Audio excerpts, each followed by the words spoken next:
Welcome back to the 13th video about my electronic steering wheel / Rudder Jog IP68 project.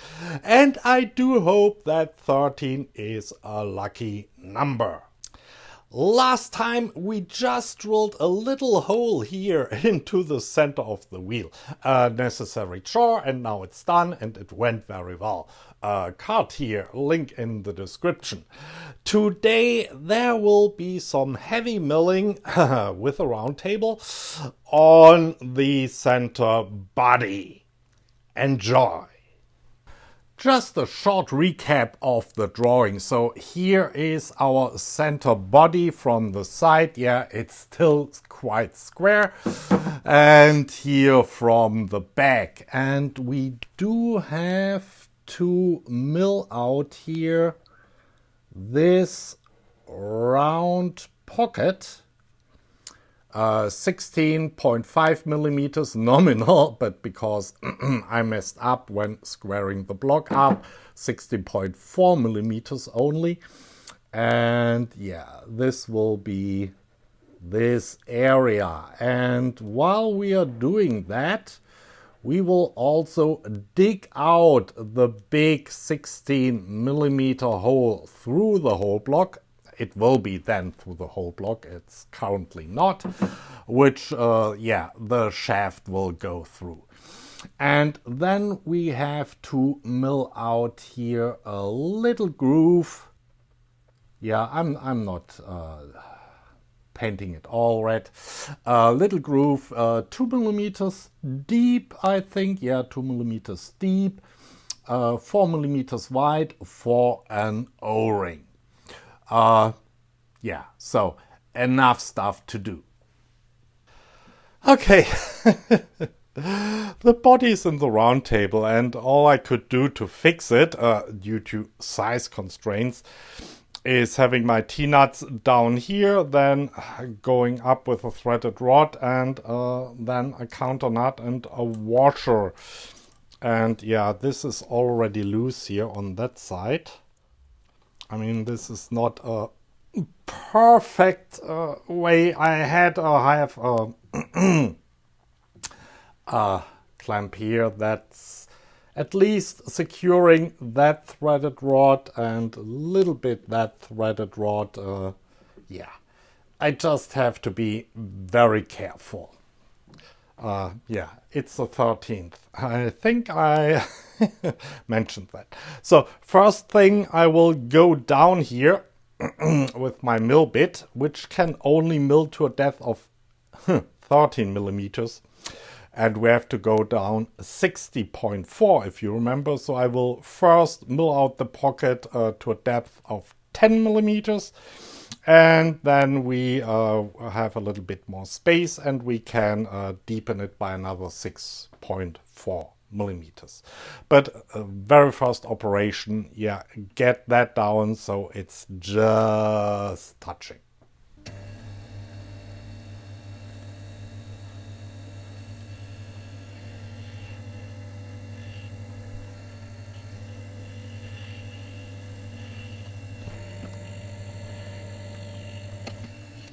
So that's my zero right here, and now I think I will first go down here in the center in 2 millimeter steps until I reach 10 millimeters, and then we go outwards.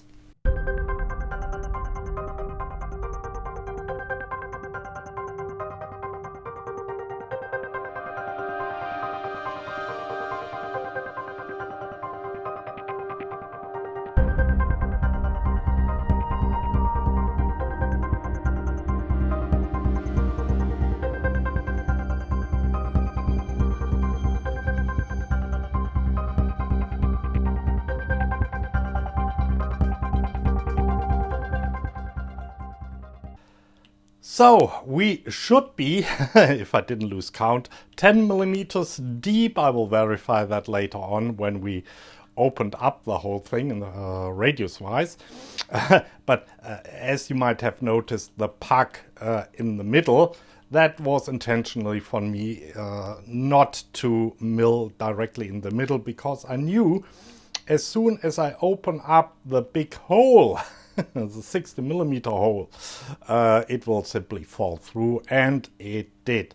So now next step is going outwards to my first markings here, and yeah, then we'll go from there.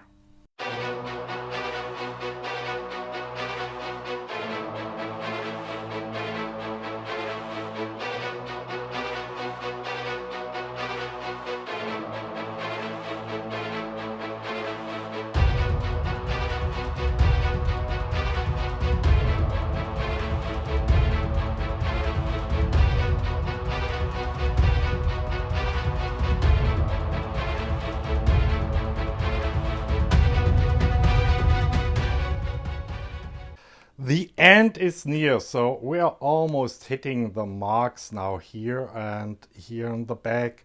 Yeah, the bottom of my pocket is a little bit, just a little bit rough, but it doesn't really matter. Nobody will see that ever again. And I measured it.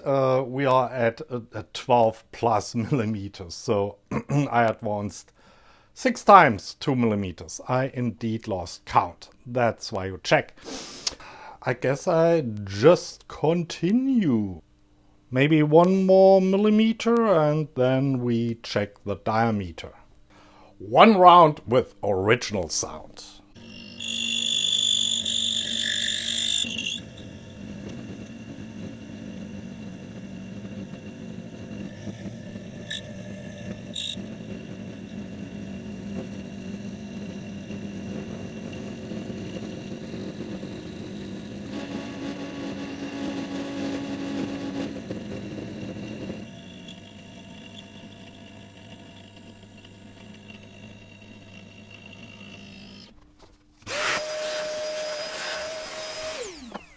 I moved the whole thing until my shorter threaded rods are at the front, so I have a little bit better access here with the caliper, but you can already see we're almost hitting the marks. And maybe in the back, yeah, we already in the back, you probably can't see it, but we already hit the mark.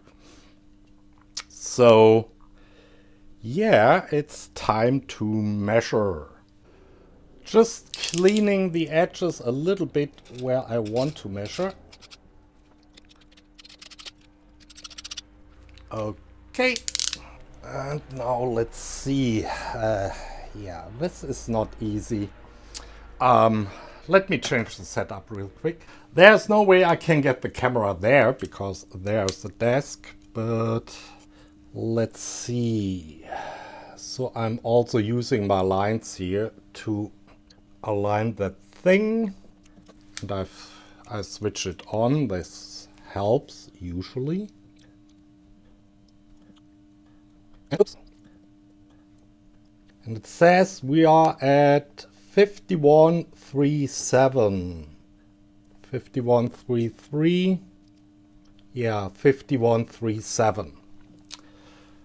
So to get to 52, I will have to increase the diameter by 0.63 millimeters, or I will have to feed 0.315 millimeters. I think I will feed now 0.3 millimeters first, and then we'll measure again.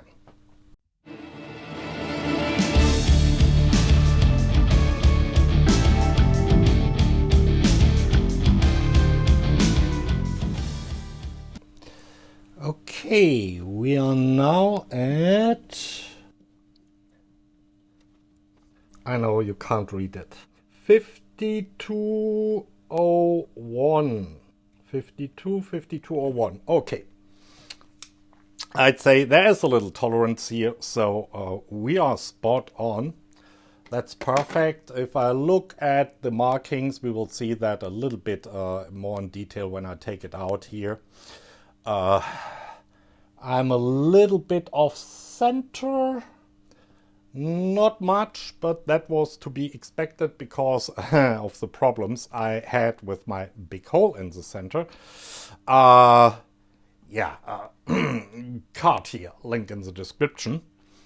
But this looks really nice. So now we have to talk about the depth. At which depth are we? And let's see where we are. I hope I can go in there and wait. I think this time I can actually show you that. So we are at 12.18. A little bit further here. 12.06. That's funny. 12.16. Yeah, it's perpendicular. 12.07. Why do I have here 12.09? And here I get, okay. See where the problem is. Well, let's say 12.07. That seems reasonable. So to get to 16.4 millimeters in depth, I have to feed here on the z-axis 4.33 millimeters. So I will feed 4.3 millimeters down. That's 2 rotation plus 3 marks here at my z-axis. Okay, let's do that. Okay, feeding down. I locked that axis. 1 millimeter, 2 millimeters, 3 millimeters, 4 millimeters, 0.1, 0.2, 0.3. Okay, just locking my axis again, and then we turn.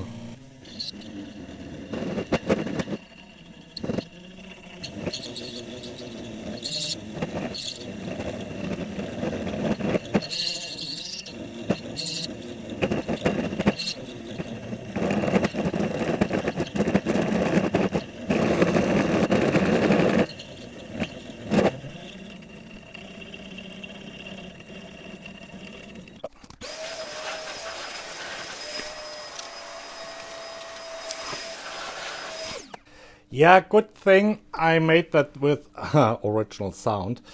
As you might have noticed, some of my clamps, that is actually good, came a little bit loose and there was quite some vibration. But anyway, let's measure the depth again. And it says here, for some reason, 16.54, 58, 52. Okay, missed my goal by a tenth. I don't know why. I locked the axis. But anyway, we do a normal time lapse now as I feed back the tool towards the center and take that little puck here that's left now off, and then we're finished with that operation.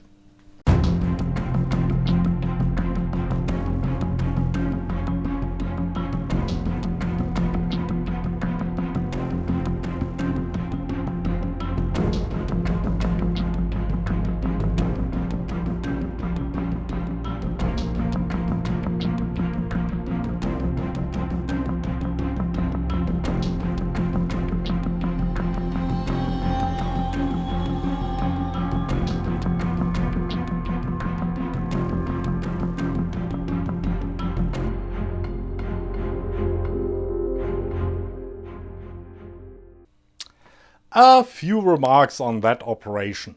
So the order in which we did everything was significant. So remember, we first got down, 10 millimeters, or in fact 12 millimeters. Then we went out to the actual radius, respectively diameter we wanted, and that was set at that point, the diameter. Then we went down to the final depth and went inwards again. Okay, so I had to hit the exact diameter and the exact depth only once each. No need, if you go do that in another order, you might have to come to your outer radius again, or you have to come to your final depth again, and that introduces errors. I have enough errors as it is already, so using a procedure that minimizes that is recommended, strongly recommended. But now let's set up for the next operation. That would be that little groove here on the outside for the O-ring. Last operation, milling operation at least, on that side would be to cut the groove 2 millimeters deep, 4 millimeters wide for the O-ring. I have already the 4 millimeter cutter in, but I foresee here a little problem. I have to go to the back side, I'm sorry.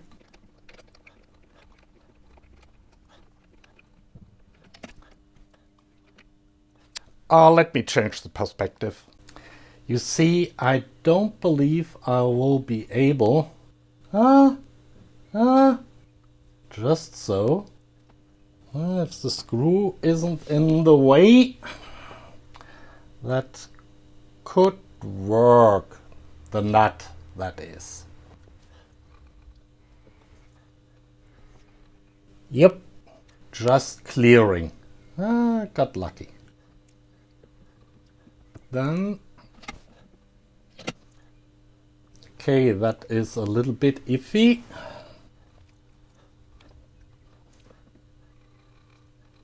Yeah, that should work. Okay, I will fiddle around a little bit more until I hit my marks here. You can barely see them, maybe back here. And then I come back to you. So first I had to remove the long threaded rods because, there was a little interference here at the top.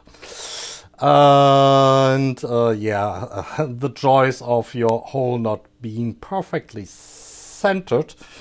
You see here we are on the marks, and if we go around, we are here a little bit to the center, but not too much. That's okay. I mean, it's an O-ring. It can be oval if necessary. Here we are pretty much on the mark again, and here we are a wee bit on the outside. So if we compare that, how much we are here on the outside to how much we are here on the inside, you're looking at an angle a little bit. It's about the same. That's the eccentricity of my hole. And now we can mill the groove very carefully.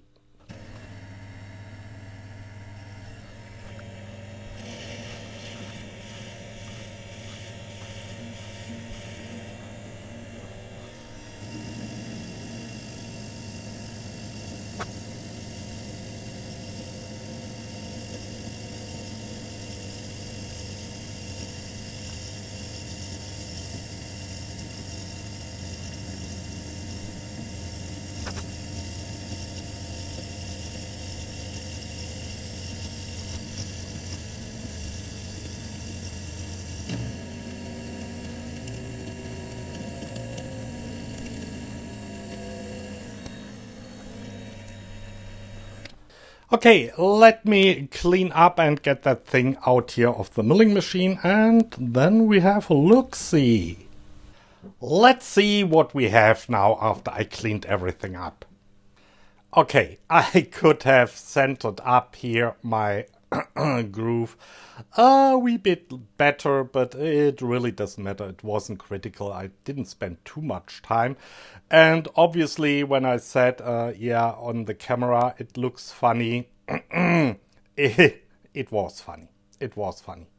My mistake, but as long as the O-ring fits in, and it does, we are happy. Talking about the O-ring fitting in, we are at 2.05. Yeah, that's okay. And our round pocket in the center is at... That's a bit much. Oh yeah, better. 16.42, 16.3940. Yeah, hit that too. Great. And the diameter of the pocket is 51.939495. Can I get more? 52.09. Yeah, nice. One last remark about the interior. You see here in the middle, when I went back inwards with the tool, I have a reasonably nice surface, while out here it looks let's say interesting. The reason being, I mentioned that my tool, my cutter, was not really designed for that depth. So I had here some interference when I went down the last 6 millimeters. It was, I think, last 4.3 millimeters. I had some interference here of the tool with the circumference, and that led to some vibrations. But that's okay.